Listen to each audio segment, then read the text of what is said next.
Guagliù! Allora, visto che non ci sono altre cose da dire, la formazione probabile del Napoli, aggiungono Politano, levano Neres, insomma quella sarà, vi consegno la simulazione, vi invito a lasciare un like e vista grande richiesta, no, c'è stata la richiesta, non grande, ma c'è stata la richiesta, io comincio a guardarmi anche qualche altra squadra, la curiosità di vedere il derby della Mole c'era e l'ho guardato e vi devo dire parecchie cose, cominciamo.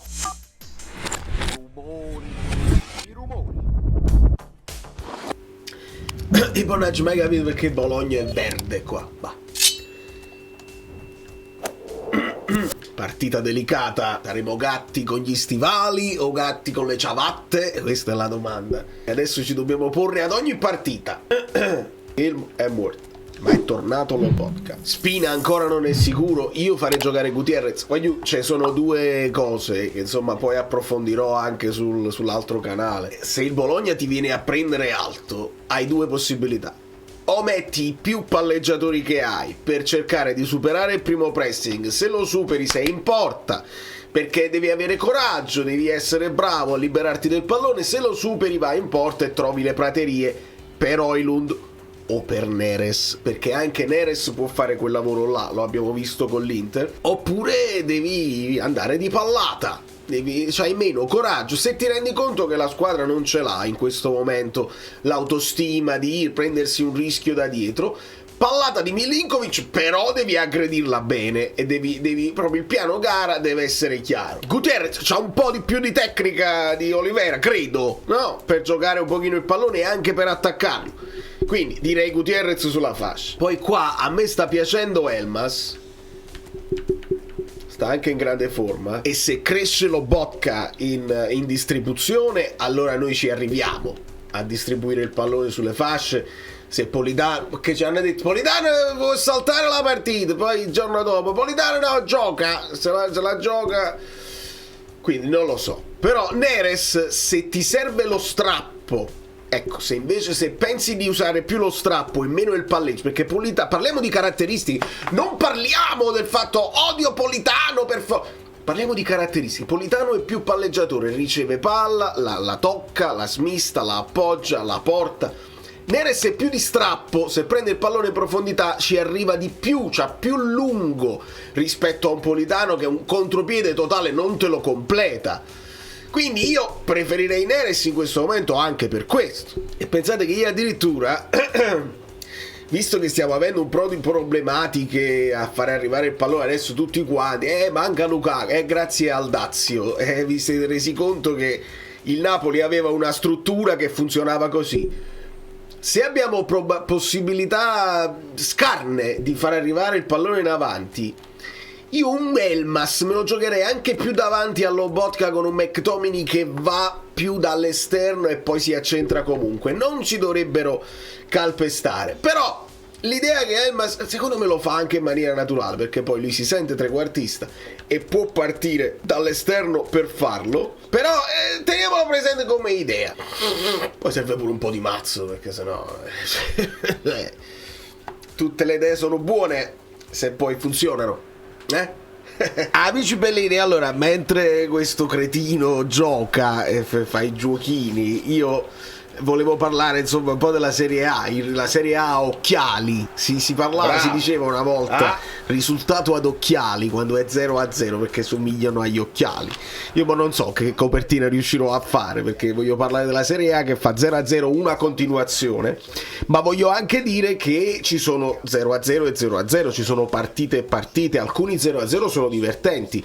Io devo essere onesto, questo derby è stato più divertente di altri che ricordo, di derby della Mole, dove ricordo un Torino un po' più arrendevole, un Torino che a un certo punto si squaglia e lascia la porta aperta. Ho visto una partita intensissima, entrambe le squadre, e qua do uno spunto, cioè voglio dare una soddisfazione più che uno spunto a un amico bellino che mi ha scritto, ha detto tu devi fare per forza le analisi anche delle altre squadre, se no non cresci eccetera eccetera. Lo vorrei fare, un po' il tempo manca, un po' la community rigetta quelle che sono le analisi delle altre squadre, perché dobbiamo parlare solo delle cose nostre, e lo capisco.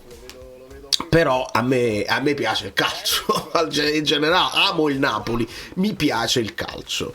Il calcio mi piacerebbe un po' più spettacolare, il gol è fondamentale, però questa partita qua nello specifico, visto che partivo da aspettative non eccezionali, e storicamente, tipo negli ultimi, si deve aspettare 15 anni fa per una vittoria del Torino, la Juventus la scampava sempre, eccetera eccetera, al di là di quelle che sono delle rivalità che non nascondo e non nascondiamo. C'era anche un po' di curiosità nel vedere effettivamente il lavoro di Spalletti su questa squadra, e a questo punto se ne può anche parlare.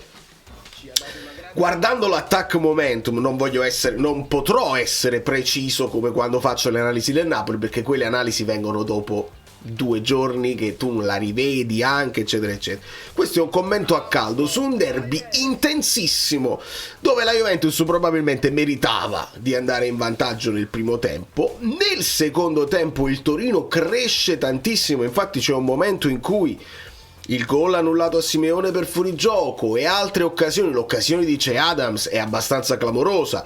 Buona la parata di De Gregorio, perché non facile farla a terra, però secondo me Che Adams, se l'avesse o alzata o angolata un po' di più, ecco lì avremmo detto a Zielinski gliel'hai tirata addosso, lo vecchio Zielinski, eccetera eccetera. Quindi in quella fase della partita ho visto un Torino che, oltre a difendersi molto bene, ha messo anche la testa fuori e ha messo in difficoltà la Juventus, quindi una Juventus che si è dovuta anche lei difendere e rintanare. Poi è cresciuta la Juve nel finalissimo ed è venuto fuori questo portiere che io non... Ma chi è Kist? Perché mi sono detto con gli amici sul gruppo Telegram, perché non ero al corrente dell'assenza di Israel, è che questo Paleari, che poi c'ha un nome che, andate a vedere, 33 anni, quindi può essere che è quello che mi ricordo anche io, uscito dal nulla, esce dal fuoco perché ha fatto una partita di presenza. Solo una cosa gli vorrei dire: you silly you, se fai una parata proprio con i polpastrelli su Conceição, io mi rendo conto che tu in quel momento l'adrenalina, hai fatto una grande parata, esulti, però se esulti si capisce che l'hai parata. Zufferli, ne vogliamo parlare? Io ho capito perché Zufferli mi piaceva e mi piacciono alcune cose di Zufferli. Zufferli non fischia. Bravo Elif. Fino in fondo. Pensavo intervenissero, no, fino in fondo. I fallini al limite a centrocampo. Gli piace il gioco un po' più, quello che si diceva, il gioco maschio, no? Senza voler essere sessisti, perché poi le donne si buttano a terra molto meno di noi, e dobbiamo parlare anche delle simulazioni, vi devo dare un contenuto incredibile, non fatemi dimenticare. Insomma, Zufferli, sì, ama capito, e questa cosa mi piace di te, però altre volte aspettiamo il prossimo arbitro per trovarne uno che mi piace e che identifico come il migliore in prospettiva del futuro, perché anche lui, per esempio, se Paleari sta esultando, è angolo per la Juve, e se Conceição te lo dice, e te lo direbbe anche se non fosse vero, ma se il portiere sta esultando, là deve scattare in te quella cosa in maniera: ok, non l'ho visto il tocco, ma se il portiere sta esultando è buon senso, vuol dire che è calcio d'angolo. E questo vale per questo calcio d'angolo qua, ma vale per altre piccole cose che secondo me lui non vede, e dove secondo me, se vogliamo riformularlo il sistema del VAR, quello ci mette un attimo. Se la prende Kalulu dopo Che Adams di testa così, è calcio da... Cioè, su queste cose qua che sono oggettive e si vedono subito, lì perché non potrebbe intervenire il VAR? Calcio d'angolo ti può cambiare una partita, specialmente con le squadre molto fisiche. Su queste cose qua no, protocollo, non sia mai, eccetera eccetera. Come sul discorso dei cartellini gialli. Non me ne sto andando per una tangente, non vi preoccupate, resto in partita perché l'altro amico Alessio mi ha scritto e ha detto: volevo dirti questa cosa sulla Juventus, il non fallo di Ismaili su Ildiz che salta, e io ovviamente seguo Paramount Plus, quindi perché ci danno un chip, ma un chip, noi vogliamo un chop, un chip e un chap, e un altro paio di maniche, e c'è tutta un'altra telecronaca. Ma mi dicevano che invece in Italia hanno fatto il paragone con il fallo di Meret su Ronaldo, eccetera eccetera. basta l'intenzione del fallo, e quindi l'intenzione del fallo tu puoi anche ma non esaltate Ildiz, però, che è stato bravo Ildiz a saltarlo eccetera eccetera. Ildiz lo salta ma dopo si butta, quindi simula di aver preso un colpo che non ha preso, e là dobbiamo battere forte tutti i tifosi. E io farò un video specifico perché chiamerò a raccolta tutti i tifosi, non lo so, non sono popolare abbastanza, dovrò chiedere aiuto agli youtuber più grossi, ma questo è un altro paio di maniche, perché veramente il calcio sta andando in una direzione pericolosissima, e lo so, sono ossessionato, quelli che mi ascoltano sempre possono stufarsi di me, però ecco, per esempio, Ildiz simula questa cosa, il giallo a Ismaili l'avrei anche dato per la pericolosità, non devi per forza prenderlo, se un gesto è pericoloso ci può stare il giallo, non era Ismaili, era Aslani, che infatti dice io non l'ho toccato, va bene pure dare il giallo là, ma non esaltate Ildiz perché è bravo, perché poi si butta. Ildiz è uno dei miei giocatori preferiti in Serie A. Profondità, questa la devi prendere, questa la devi fare, Oilundo, questo è il gol di Oilundo. Voglio invece dare un plauso a McKennie, che lo prende un tocchettino in aria in uno slalom dove cercava di tirare, e effettivamente lo tocca poco per essere un rigorino, ma non stramazza a terra e continua la corsa, e nel continuare la corsa poi dopo gli intercettano il pallone, l'azione finisce eccetera eccetera.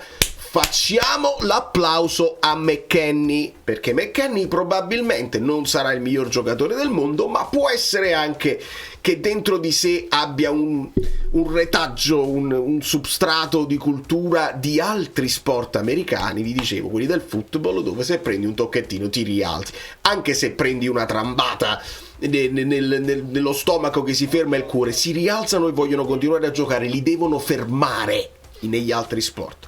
Quindi facciamo un applauso a McKennie, tirata di orecchie a Ildiz, e a Zufferli chiediamo, perché secondo me c'è potenzialità, ma di stare un po' più attento su questi dettagli. Altre cose da notare in questo 0-0 che, vi ripeto, non te lo vai a rivedere. Se non ti sei visto questa partita non te l'andrei a rivedere mai, non andrei a rivedere probabilmente gli highlights, e questo è un peccato. Mi rendo conto che però se la Serie A comincia con Pisa Cremonese e arriva il gol di Touré, perché?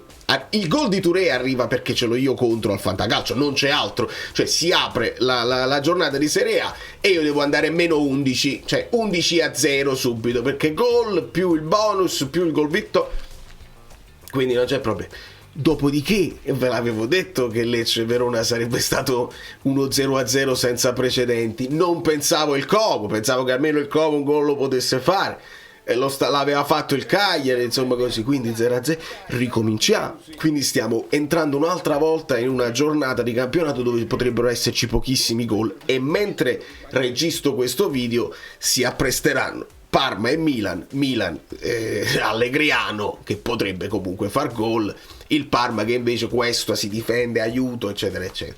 Quindi anche lì non pensiamo a un 4-4, speriamo di poterci sorprendere, perché si disse tante volte, si dice partita bloccata e poi si sblocca.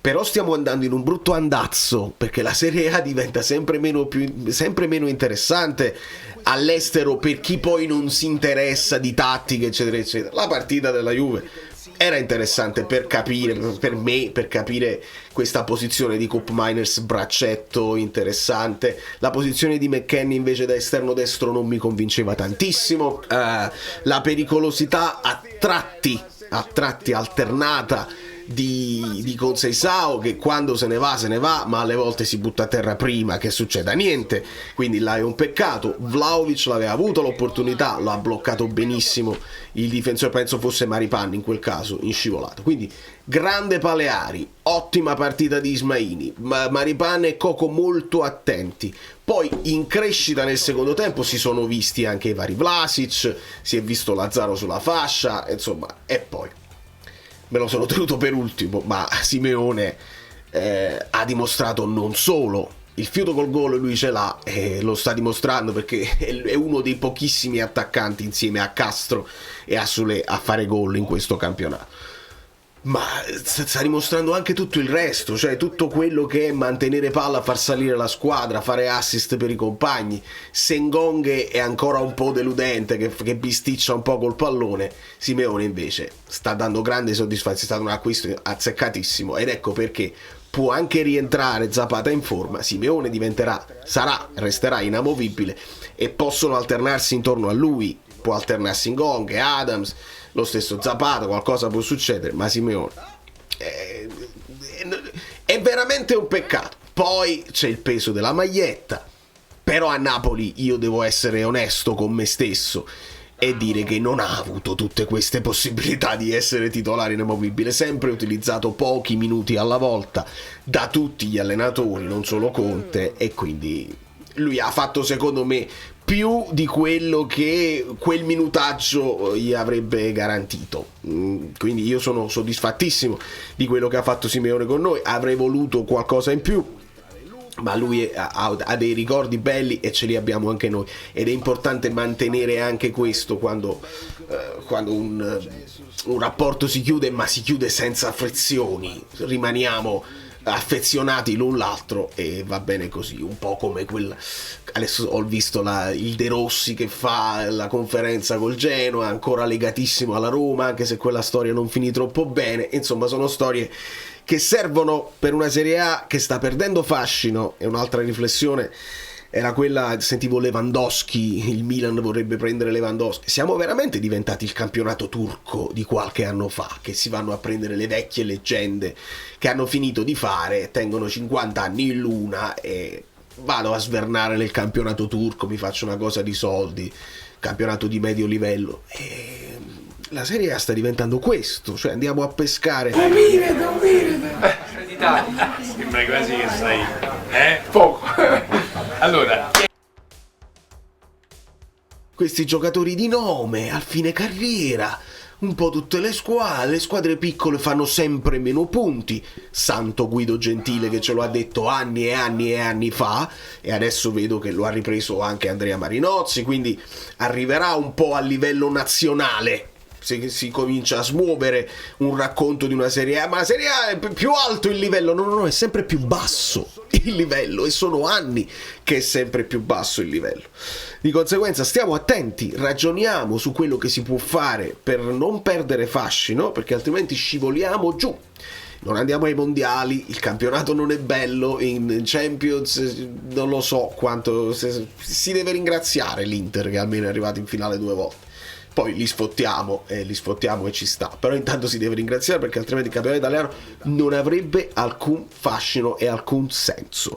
Che altro dirvi su questa partita? Poco altro, perché poi nel finale ci sono i cambi eccetera eccetera.